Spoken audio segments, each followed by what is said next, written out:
शिवसेना की धमक महाराष्ट्र की राजनीति में जितनी रही, उतनी शायद ही किसी अन्य पार्टी की। अपने काम से ज्यादा अपने तेवरों के लिए जाने जाने वाली इस पार्टी की नींव डालने वाले बाल ठाकरे की महाराष्ट्र की सियासत में तूती बोलती थी। एक ऐसा शख्स जिसकी इमेज लार्जर देन लाइफ रही।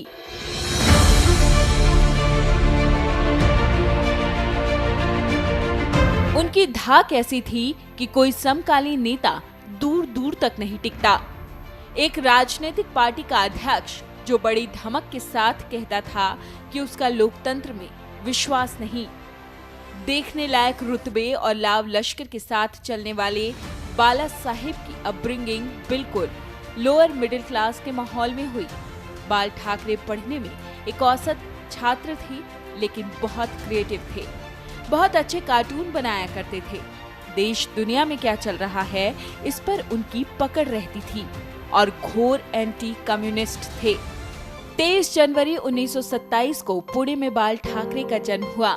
पिता का नाम केशव सीताराम ठाकरे, पर पिताजी ने अपना नाम प्रबोधनकर रख लिया था। ठाकरे टाइटल भी एक ब्रिटिश राइटर के नाम से लिया गया। माताजी का नाम रमाबाई था। बाद में पूरा परिवार मुंबई के पास भिवंडी आ गया। प्रबोधनकर बहुत टैलेंटेड थे।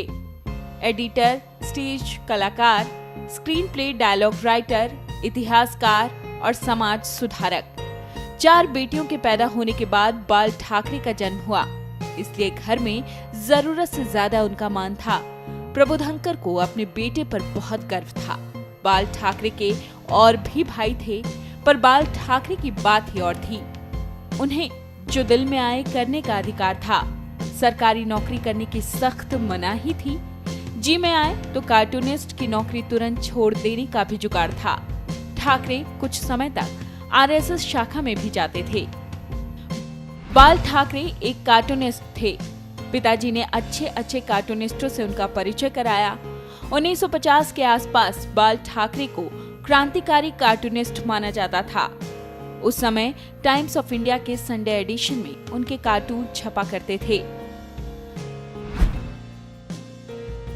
बाद में अपने भाई श्रीकांत के साथ मिलकर उन्होंने खुद का मराठी अखबार मार्मिक शुरू कर दिया। मार्मिक, जिसका मतलब था स्ट्रेट फ्रॉम हार्ट। मराठी लोगों का लिटरेसी रेट साउथ इंडियन लोगों की तुलना में बहुत कम था। 1950 के बाद ज्यादा संख्या में मराठी लोग भी हायर एजुकेशन ले रहे थे, पर उन्हें नौकरियां नहीं मिल रही थी। बाल ठाकरे ने मार्मिक में इसका जिक्र करना शुरू कर दिया। बोलने में बेलगाम थे। उन्होंने मराठी मानुष के अधिकारों को लेकर जंग छेड़ दी। शिवसेना का गठन 1966 में बाल ठाकरे ने शिवाजी पार्क में एक नारियल फोड़कर अपने मित्रों के साथ शिवसेना बना ली। भगवान शंकर की नहीं, शिवाजी की। बाल ठाकरे की नजर में मराठी ठंडे पड़ गए थे। शिवाजी का वीर मराठा स्वरूप चाहिए था बाहर के लोगों से निपटने के लिए।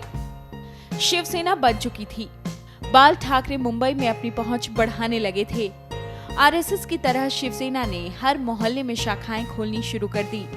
फिर शुरू हुई गली मोहल्ले की राजनीति, गली के आंदोलन, इनफॉर्मल तरीके से नेटवर्किंग, गली मोहल्ले की पंचायती भाषणों में बम्बैया बोली, पानी बिजली की लड़ाई, किराएदार मकान मालिक के झंझट, बाबुओं का करप्शन, घर परिवार की लड़ाइयां, सब कुछ यहाँ निपटाए जाने लगे। बाल ठाकरे ने एक बार कहा था, शिव सैनिक होने का मतलब कोई पोस्ट लेना नहीं, बल्कि ये एक स्टेट ऑफ माइंड है। 1966 में शिवसेना बनाने के बाद से बाल ठाकरे करीब 40 साल राजनीति में रहे। कभी कोई चुनाव नहीं लड़ा, कभी मुख्यमंत्री नहीं बने, न सांसद, न विधायक, न पार्षद। जीवन भर ठसक के साथ हिंदू और सावरकर के नाम की राजनीति की। विरोधियों को हड़काते रहे, लेकिन कोर एजेंडे से कभी समझौता नहीं किया। किसी के सामने नहीं झुके, तब भी नहीं जब मतदान का अधिकार छीन लिया गया। फिर भी जब शरीर त्यागा तो मुंबई जैसे थम गई। वो मुंबई जो कभी रुकती नहीं। उसी तरह राजकीय सम्मान के साथ उनका अंतिम संस्कार हुआ, जैसे राष्ट्रपति और प्रधानमंत्री के पद पर रहे लोगों का होता है। Video desk amarujala.com। डाउनलोड करें अमर उजाला ऐप और पाएं खबरें लगातार। अगर आप ये वीडियो YouTube पर देख रहे हैं तो हमारे चैनल को सब्सक्राइब करें और बेल आइकन को दबाना ना भूलें। अगर आप Facebook पर ये वीडियो देख रहे हैं तो हमारे पेज को लाइक करें।